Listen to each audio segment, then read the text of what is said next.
CPM നേതാവ് KJ Shine നൽകിയ cyber ആക്രമണ പരാതിയിൽ മുൻകൂർ ജാമ്യാപേക്ഷ നൽകി കോൺഗ്രസ് നേതാവ് CK ഗോപാലകൃഷ്ണൻ. എറണാകുളം സെഷൻസ് കോടതിയിലാണ് മുൻകൂർ ജാമ്യാപേക്ഷ നൽകിയത്. ചോദ്യം ചെയ്യലിന് ഹാജരാകാൻ ഗോപാലകൃഷ്ണന് നോട്ടീസ് നൽകിയിരുന്നു. KM ഷാജഹാൻ ചോദ്യം ചെയ്യലിന് ഹാജരാകുമെന്നാണ് വിവരം.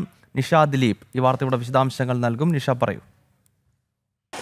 ഗൗതം, KJ ഷൈനെതിരായ സൈബർ ആക്രമണത്തിൽ ഒന്നാം പ്രതിയായ CK ഗോപാലകൃഷ്ണൻ പറവൂരിലെ കോൺഗ്രസിന്റെ മണ്ഡലം പ്രസിഡന്റാണ്. CK ഗോപാലകൃഷ്ണൻ മുൻകൂർ ജാമ്യം തേടി കോടതിയെ സമീപിച്ചിട്ടുണ്ട്. എറണാകുളം സെഷൻസ് കോടതിയിലാണ് അല്പസമയം മുമ്പ് ഗോപാലകൃഷ്ണൻ മുൻകൂർ ജാമ്യാപേക്ഷ നൽകിയത്. ഇന്ന് ചോദ്യം ചെയ്യലിന് ഹാജരാകണമെന്ന് ആവശ്യപ്പെട്ടുകൊണ്ട് എറണാകുളം റൂറൽ സൈബർ പോലീസ് ഗോപാലകൃഷ്ണനും ഒപ്പം തന്നെ ഈ കേസിലെ രണ്ടാം പ്രതിയായ KM ഷാജഹാനും നോട്ടീസ് നൽകിയിരുന്നു.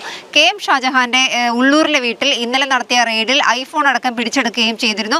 അതിനു മുൻപ് തന്നെ ഈ ഒന്നാം പ്രതിയായ CK ഗോപാലകൃഷ്ണന്റെ പറവൂരുള്ള വീട്ടിലും പോലീസ് റെയ്ഡ് നടത്തിയിരുന്നു. ഗോപാലകൃഷ്ണൻ ഒളിവിലാണ് എന്നാണ് അന്വേഷണ സംഘം നൽകുന്ന വിവരം.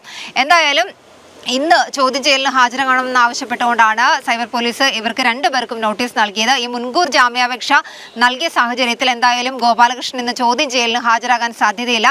ഒരു പക്ഷേ KM ഷാജഹാൻ ഇന്ന് ഉച്ചയ്ക്ക് ശേഷം ഈ ചോദ്യം ചെയ്യലിനായി ആലുവ സൈബർ പോലീസ് സ്റ്റേഷനിൽ ഹാജരായേക്കാനുള്ള സാധ്യതയുണ്ട്. എന്തായാലും മുൻകൂർ ജാമ്യാപേക്ഷ സമർപ്പിച്ച സാഹചര്യത്തിൽ ഗോപാലകൃഷ്ണൻ ചോദ്യം ചെയ്യലിന് ഹാജരാകില്ല.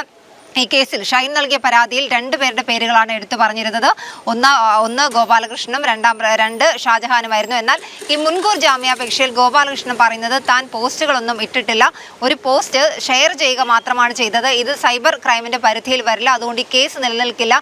ആ കാര്യങ്ങളൊക്കെയാണ് ഈ മുൻകൂർ ജാമ്യാപേക്ഷയിൽ പറഞ്ഞിരിക്കുന്നത്. എന്തായാലും മുൻകൂർ ജാമ്യാപേക്ഷ തേടി ഷൈനെതിരെയുള്ള സൈബർ ആക്രമണ കേസിലെ ഒന്നാം പ്രതിയായിട്ടുള്ള CK ഗോപാലകൃഷ്ണൻ എറണാകുളം സെഷൻസ് കോടതിയെ സമീപിച്ചിട്ടുണ്ട്. ഗൗതം, KJ ഷൈൻ നൽകിയ പരാതിയിലാണ് കോൺഗ്രസ് നേതാവ് ഇപ്പോൾ മുൻകൂർ ജാമ്യാപേക്ഷയ്ക്ക് സമീപിച്ചിരിക്കുന്നത്. യൂട്യൂബർ ഷാജഹാൻ ഇന്ന് ചോദ്യം ചെയ്യലിന് ഹാജരാകുമെന്നും നിഷ ദിലീപ് എറണാകുളത്ത് നിന്നും റിപ്പോർട്ട് ചെയ്യുന്നു.